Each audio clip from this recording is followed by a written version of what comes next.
It is a metropolis rising from the Atlantic Ocean.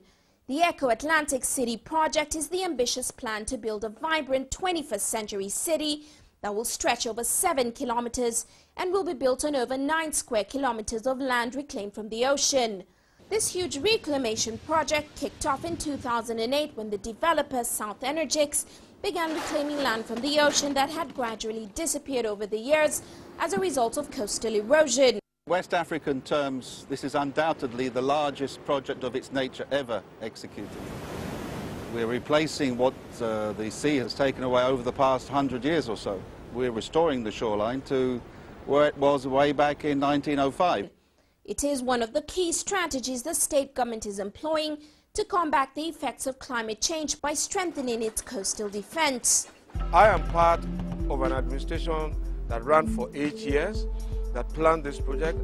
So I was persuaded not only by its merits but also its benefits, and seamlessly I have taken it on as my own baby to deliver it. The Eco-Atlantic City is so many things in one.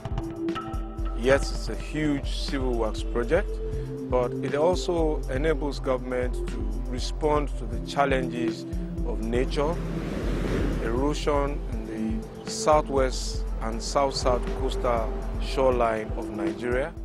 But this project is also a major part of Lagos State Governor Fashola's dream to transform Lagos into a model mega-city by 2015.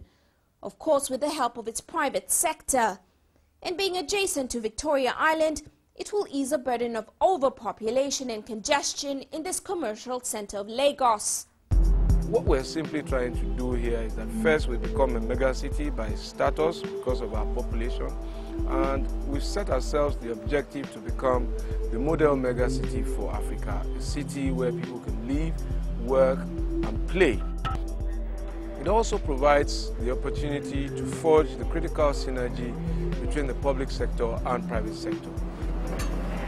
The whole project, from the restoration, the reclamation, up to the reconstruction, will create jobs, create opportunities for so many other sectors of the economy. Therefore, government has used its policies on environment to fuel the private sector, which certainly is the engine of growth. So it's a very strategic partnership. The project will take up to 7 years, and when its 7 districts are complete, it will house up to 250,000 residents with 150,000 commuters expected daily. Excluding the financial district, at least 1,500 plots will be for sale, and each investor is expected to develop their own plots, but only in accordance with Eco-Atlantic's regulations. The plan is to have its own independent services like power supply, clean water and its own sewage distribution.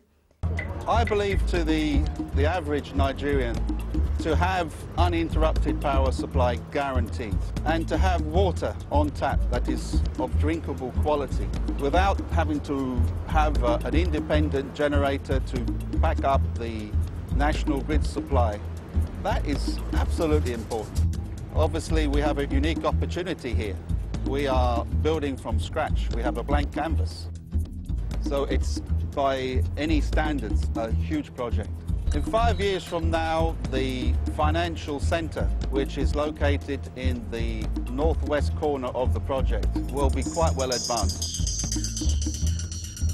We envisage placing the foundations, the pile foundations for the first high tower structure before the end of this year, or certainly very early of next year. As developers continue to pump sand into the sea, land has already begun to reappear, and they're building a seawall that has already been dubbed the Great Wall of Lagos. Though there may be skepticism about the quality of the work, would-be investors have been assured that high standards of architecture, urban planning and infrastructure are being employed. One of the world's leading environmental and research centers in Denmark undertook extensive tests of Eco-Atlantic's sea defense system, and world-renowned consultants, architects and engineers from Holland are working on this project. With the help of Chinese vessels, up to 82,000 tons of sand is being pumped into the reclamation area every day. The city promises to raise the standards of infrastructure in Lagos with an 8-lane coastal highway, 150 kilometers of roads through the district, a tramway system to circulate through the city, and public transport services and pedestrian walkways, and a ferry transfer terminal. We want a free-running light rail system which will not be interrupted by traffic jams. One of the light rail lines will run along the entire Atlantic zone, overlooking the promenade and the sea. We want efficient road networks. We will enforce parking within compounds. Talking to Lagos State Government's Commissioner of Waterfront Infrastructure Development, Prince Oniru, he assures that the state is determined to realize this dream project, as it will go a long way in developing Lagos' commercial, financial and tourist sectors. What is the primary aim of the government going into this project? This all started by the erosion problem that we've had in the past, since the early 50s up until the late 90s and to the millennium, whereby Victoria Island, Bar Beach in particular, has eroded away. So the state just couldn't sit back and not do anything about it. Hence, the first phase of this project, which was the permanent solution to the erosion problem of Lagos Bar Beach. Now, myekoatlantic City is just the next level. And what do I mean by that? We're not doing anything extraordinary. All we're doing is reclaiming back lost land to that ocean and then to protect the entire city. So the government interest in it is to see that it's done properly and the developer adhere to all the set rules and regulations as it were in the contract signed by both parties. How much is this project going to cost the state government? The project myekoatlantic City is costing Lagos State ₦0. The only thing it's costing the state is the manpower, and what do I mean by that? The likes of us supervising the work. The funding is completely private, and it's a private developer's project. So it's not costing the taxpayer or the state anything. Have you already begun selling the spaces, and what has the interest been like? A lot of people have started showing interest, especially, and this is really funny because the area most people are going to now, where the construction is going to start, is the financial district.